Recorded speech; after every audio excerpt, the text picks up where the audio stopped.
काय देशभक्तांमध्ये हिंदू येत नाही, देशभक्तांमध्ये मुसलमान येत नाही, ख्रिश्चन जे जे कोणी असतील ते येत नाही त्याच्यामध्ये. आज सुद्धा महाराष्ट्र रक्षणासाठी, महाराष्ट्र धर्माच्या रक्षणासाठी जो कोणी माझ्या सोबत येईल तो माझा आहे. तो असेल हिंदू असेल, मुस्लिम असेल, ख्रिश्चन असेल, शीख असेल, कोणी असेल, गुजराती आहेत. महाराष्ट्र रक्षण करणं, महाराष्ट्राचा धर्म राखण्यासाठी म्हणून जो कोणी आपल्या सोबत येत असेल तो आम्हाला पाहिजे. कारण हे संकट फार मोठं आहे. जो एक तुम्ही नवीन महाराष्ट्र घडवण्याची अपेक्षा व्यक्त केली, नवीन महाराष्ट्र घडवण्याची अपेक्षा, नवीन महाराष्ट्र घडवण्याची गरजच नाहीये. माझ्या महाराष्ट्राचं जे स्वत्व आहे ते टिकवलं तरी माझा महाराष्ट्र कित्येक पावलाने अनेक इतर बाकीच्यांपेक्षा पुढारलेला आणि सुधारलेला माझा महाराष्ट्र. ते स्वत्व टिकवा फक्त, बाकी काही नको. नवीन महाराष्ट्र घडवणार म्हणजे काय घडवायचं, काही नाही. आपलं जे स्वत्व आहे, मला एक सांगा, तुम्ही कोणतेही क्षेत्र घ्या, क्रांतिकारकांचं क्षेत्र घ्या, साधू संतांचं घ्या, समाज सुधारकांचं घ्या, कलाकारांचं घ्या, साहित्यिक आहेत, सगळे अगदी जवान आहेत, असे एक क्षेत्र सांगा की जिथे इतर राज्यांपेक्षा माझा महाराष्ट्र मागे. कोणतंच नाहीये. माझा महाराष्ट्र प्रत्येक क्षेत्रात हा पुढे आहे. हा आपला महाराष्ट्र आहे, माझा महाराष्ट्र.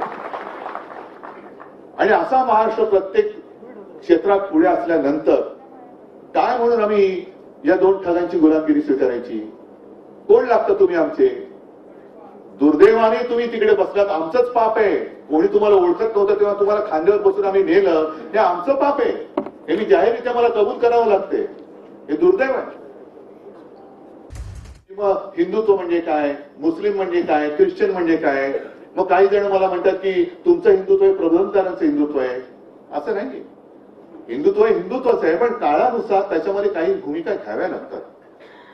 जे काही मी बोलतोय की मला शेंडी जानवाचं हिंदुत्व मंजूर नाही, हे माझं वाक्य नाहीये, बाळासाहेबांचं वाक्य आहे. मला देवळात घंटा बडवणारा हिंदू नको, हे माझं वाक्य नाहीये, बाळासाहेबांचं, माझ्या वडिलांचं वाक्य आहे. पण काळानुसार जर का बघाल तर प्रबोधनकार म्हणजे माझे आजोबा हे ज्या काळामध्ये काम करत होते त्या काळामध्ये एकतर पारतंत्र्य होतं. हिंदू समाज हा बऱ्याचशा बुरसटलेल्या रूढी परंपरांमध्ये अडकलेला होता, बऱ्याच बुरसटलेल्या होत्या. ते हिंदुत्व मला मान्य नाहीये, अजिबात नाहीये. आणि माझ्या वडिलांनाही ते नव्हतं, बाळासाहेबांना नव्हतं. पण तेव्हा ते बुरसटलेले हिंदुत्ववादी ह्यांच्या विरुद्ध माझे आजोबा लढले. जो लढा डॉक्टर बाबासाहेब आंबेडकरांनी दिला तसाच लढा माझ्या आजोबांनी दिला. नंतर शिवसेना प्रमुखांचा काळ आला. आम्ही भाजपच्या नादी लागलो होतो. त्यांनी जे वातावरण केलं ते आज सुद्धा वातावरण तेच आहे. त्या वातावरणात ते बाहेर आपल्याला आणू इच्छित नाहीये.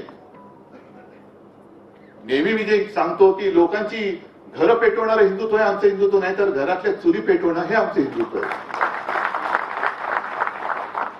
आणि शिवसेना प्रमुखांच्या काळात हिंदू मुस्लिम असा वाद होताच. तो घडलेला आहे, फार जुन्या काळातला नाही, अलीकडचा आहे. मग तेव्हा हे समाज सुधारण्याचे मुद्दे थोडे बाजूला पडले. आता मी भाजपला सोडलं म्हणून मी काय हिंदुत्व नाही सोडलं आणि सोडणार नाही. पण त्यांचं जे काय चालले थोतांड, हे हिंदुत्व आमचं हिंदुत्व नाही हे मला कळलं म्हणून मी त्यांच्यापासून दूर झालो.